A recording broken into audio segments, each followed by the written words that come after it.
pacing, intelligence, expertise.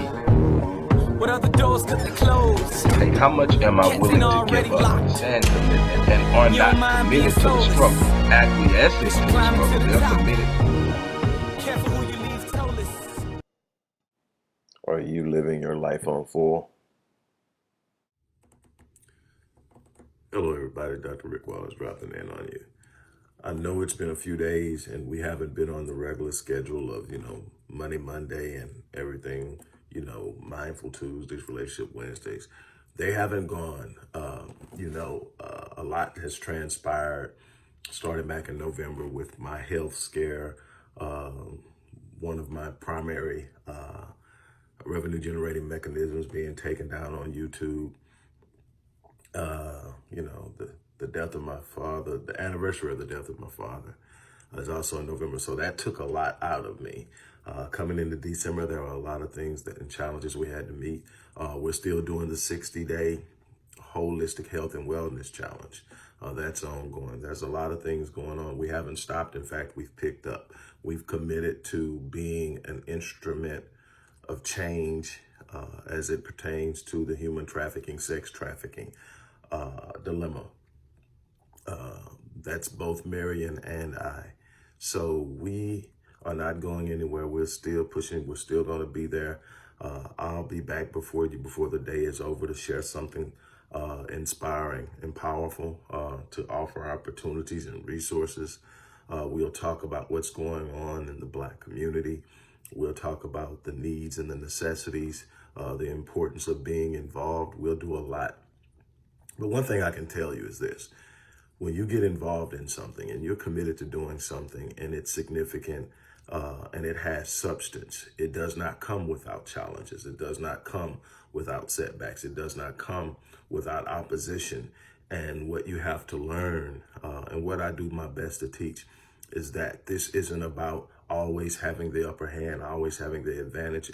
It's not about being able to move around or circumvent struggles and the vicissitudes of life, which will at some point roll into your paradise. It's not about any of that. What it's about is being committed at a level that when nothing seems to be going right, that you're able to anchor yourself in the faith of your purpose, in the faith that you are here for a reason, in the faith that you're built to take on whatever the challenge is. It doesn't mean that there's going to be an immediate resolution to what you're facing. It means that will give you the calm and the confidence to push through. I want to encourage you, no matter where you're at in your life, if you're going through a process of improving your health, that includes myself. I know my baby sister's out there doing it. Marion's doing it. And a number of other people have also joined the 60-day challenge.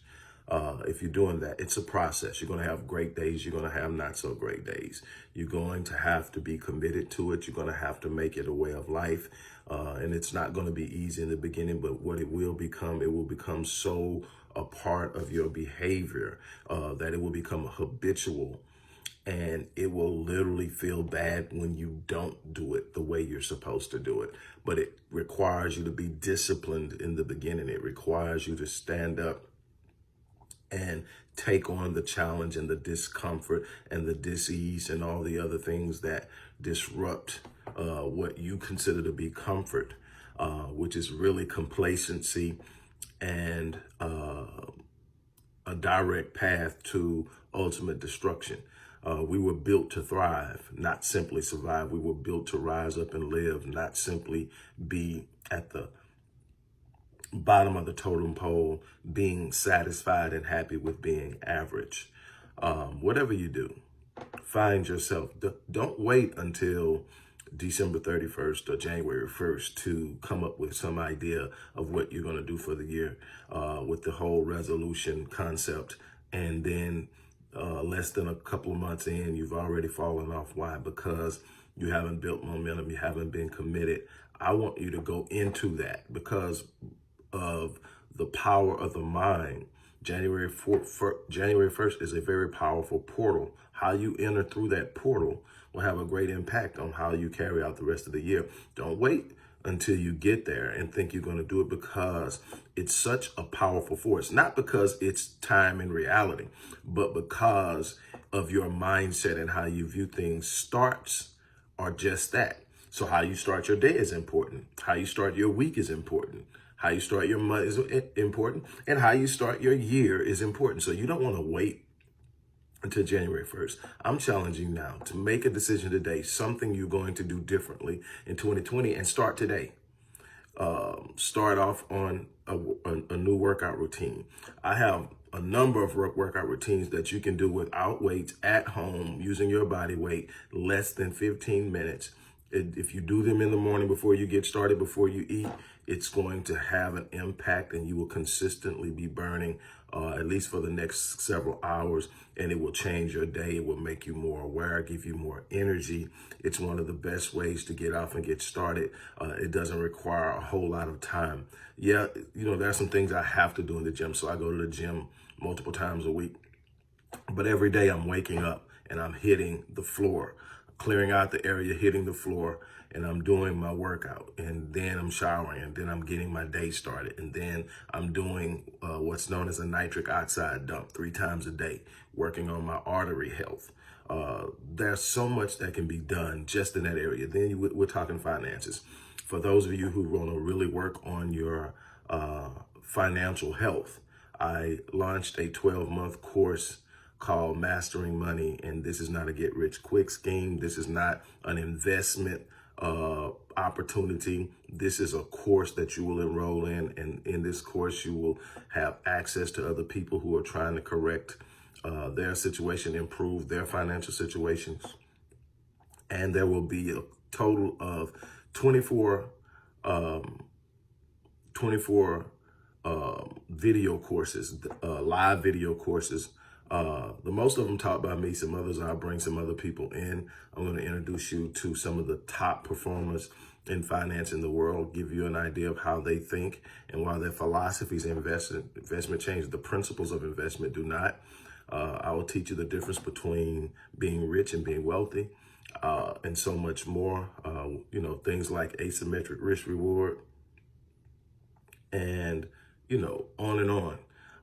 If you're looking to start a business, we can talk about that. I'll teach you about deployable assets. I'll teach you about other ways to create passive income, how to leverage the internet to create streams of income. If you're not leveraging the internet at this particular point in time, you're going to wish you had, because there are ways to create and generate revenue in multiple streams. It's ways to leverage your gift, leverage your expertise and experience. And I've been teaching it for a while.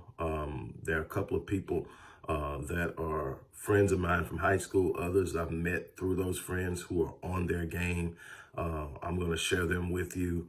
Let them tell you about, what it is they do and how they've done it. We have ongoing jokes. If you really pay attention to some of the things that go on, we're kicking it and doing inside jokes, but we're really talking about real life things that happen. There has to be a way that you're generating. Of course, the stock market is a way to play. For those people who have a little money aside, get ready, because when that stock market takes a major hit, that's your time to play. A lot of investors become very wealthy as crisis investors. And what does that mean? That means that they wait until the stock market takes a major hit and goes into crisis mode. And that's when people start selling out of panic. And I remember Ray Dalio, who runs the largest hedge fund in the world. I think the last time I checked, it was a $165 billion hedge fund. And Ray Dalio, a billionaire, he said, the stock market is the only place where things go on sale and people panic. And that's how crisis investors think. Crisis investors sit up and wait for the market to take a hit. Some stocks are going to go from 60 plus to $70 plus per share down to $5 per share. And they're going to buy it up. Why? Because they've studied these companies. They know these companies' ability to withstand volatile markets and downswings, and they know that ultimately they're going to recover and their value is going to go up. And so they will literally go in and buy up. And this is something, if you don't get anything else, get this for free. If you're investing in the stock market, you have not actually experienced a loss until you sell. If you own stocks and the value of the stocks start to drop, you haven't lost money yet. Your stocks have lost value. You've only lost money when you sell, because when you sell, you lock in the loss. You truly experience the loss. So as long as you're holding, there's a possibility. Now, you need to be doing your homework. You need to understand. You need to check the financials and the performances of any company that you're going to invest in, and look how they've performed in down swings, in down markets, or bearish markets, and see how they've performed and how they've recovered, how long it takes them to recover, and on and on. Understand how the market works when it takes a downturn, what happens when it recovers. And it recovers. For over 100 years, this has happened over and over again. Every 5 years or so, there's a downswing. Then there's a correction within 10 to 12 to 18 months. And the longer it takes for the market to correct itself, the bigger the correction. So it's about being consistent. It's about trusting your knowledge. It's about taking time to get to learn it, and learning the game to a certain level before you get into it. It's extremely important. So on that note, we're going to get ready to get out of here. Doing some things with Marion this morning. Trying to get everybody ready for the holiday celebrations. Everybody's excited. And if everybody's happy, I'm happy. So, but look, check with me. I'm pretty sure there's something we have going on that you can be a part of.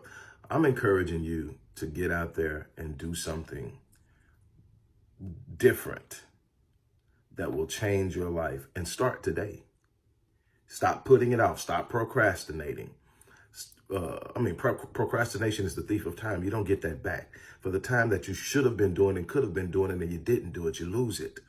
That's time that you've given away, time that you've sacrificed, time that you've let things happen that you could have been doing something exceptional, extraordinary, phenomenal. You could have been building. Take it from me. It's not easy. It doesn't happen overnight. It's a process. Sometimes it's great. Sometimes you're looking up and going, what in the hell have I got myself into? But at the end of the day, when you look up, when you remain committed, when you are relentless and refuse to quit, great things happen. I'm telling you from experience. Have I taken some hits? Oh, most definitely. Have I experienced some unbelievable highs that most people will never experience? Absolutely. And I'm not better than anybody. I'm just relentless, and I believe. I believe that if I can conceive it in my mind, I can have it. That's the challenge that I'm putting out to you right now. Go out and make it happen. If you want the book, I'm going to put all this information. Once I upload this, I'm going to put all this information in the description box or the post box, depending on where you're going to be watching this at. Get the book. A couple of books I'm going to put up there. The last two, my 20th and 21st books, which are also the first and the second books in the 6-book series on personal development. Grab those. If you can, enroll in the Mastering Money course. That's 12 months, 24 classes. Online classes where you're going to have live engagement, able to ask questions, plus several encounters to help you plan out and plot. This is not a money management opportunity. We're not financial advisors in the sense that we're going to advise you where to put your money. We're not going to get paid on any investments you make or where you put your money. We want to teach you how to understand money, how to use money, how to leverage money, and over time build something. Again, this isn't a get-rich-quick scheme. This is about passing on wealth to the next generation and living a life that's not stress-based on money. And that takes some work, that takes some effort, that takes some energy. You got to get from where you're at to where you're going. And, join in. That's pretty much what I got for you today. I just wanted to stop by. I got to get ready because I'm pretty sure Marion's going to be coming in a minute for us to go make this run. So once again, I want to thank you guys for sticking with us through the year. We had a great year. And here's the other thing I'm celebrating. Despite the YouTube taking down my biggest channel, I have multiple channels on YouTube, but definitely taking down the biggest channel. we still reached our goal. I started out 2020 with the goal of connecting and touching 1 million lives. And obviously that has to come through a number of different channels, through book sales, through speaking engagements, through video content, through written content. We were able to hit that and exceed it. And so I'm excited about that. This year, we pushing for 2 million.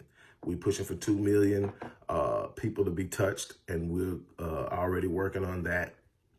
And obviously, it's going to take some efforts to do some things a little different, because I don't want we probably could have hit the 2 million mark if YouTube wouldn't have taken the channel down, because it was happening exponentially. It was multiplying and things were going great. But whatever happens, we still hit it. We're still going, and we're shooting for 2 million next year. Welcome aboard. If this is new to you, go to YouTube, look up the channel, The Black Voice. It's going to be inspiration merged with community engagement, because we're putting everything on that site now as a backup to the other site. So we're going to figure out all that, how we're going to split those channels, what we're going to do eventually. But as of right now, you can get it all in one spot. We got a long way to go to get to where we were, but we're not going to quit. That's a part of being relentless. That's a part of not giving up. That's a part of not shutting down, because that hurt in so many different ways, in reach, in expansion, in revenue generation, in so many other different ways. But we're still standing. We're still pushing through. We're still reaching people. We're still excited. We're excited about what we're going to do as being a part of the resources that will be used to combat human and sex trafficking. Dealing with young girls, young women, young boys. We're satisfied with where we're headed in the way of being an impact and a voice in the community. And this isn't an easy thing. It's not something that's going to happen overnight. It puts a target on your back sometimes, but I want to leave a legacy. And the legacy I was building early in life was very self-centered about what I could do, what I could have, where I could go, what I could buy. And it left me empty. It left me confused. It left me frustrated. And I finally decided that the second half of my life would be about building a legacy. Yes, it's still important for me to build financial wealth for my family, to pass on something that will make sure my family doesn't have to go through some of the things I had to go through early in life. And my life wasn't that bad actually growing up, but it definitely wasn't from a place of wealth. But, there's still a lot of work to be done, but there's so much to do beyond that. I want my legacy to say I came, I saw, I conquered, I came and I changed the world. I came and I filled my space. I came and I lived my life on full. And that when I left this place, I died on E, because I gave life everything I had every day. I reached out, I touched people. And the vast majority of what I do will not be broadcast. And I've been asked, take some pictures. Nah, that's just not me. If I got to take pictures, don't worry about it. But we're going to keep doing what we're doing. We're going to keep living and working hard. And I'm absolutely just in love with my wife and the work she does and who she is as a person. I'm just really and truly grateful to have her by my side. Things we're doing, the work we're doing, how we're building. And, I wish her so much success in what she's doing, in her own vision, in her own dreams, and her own aspirations. And I'm there for you, love. With that being said, I'm going to get off of here. Definitely wasn't expecting to go 19 minutes. Wow. But anyway, here we are. I'm going to get off and pass this down to you. Live your life on full. Whatever you do, live your life on full so that you don't eat. That's my challenge to you. Live your life on full. On that note, I'm going to check out of here. You guys have a great day. Thanks for all the love and support. Have a great day. Expertise. What other doors could they close? Hey, how much am I willing to give up? And are not committed to the struggle. Acquiesce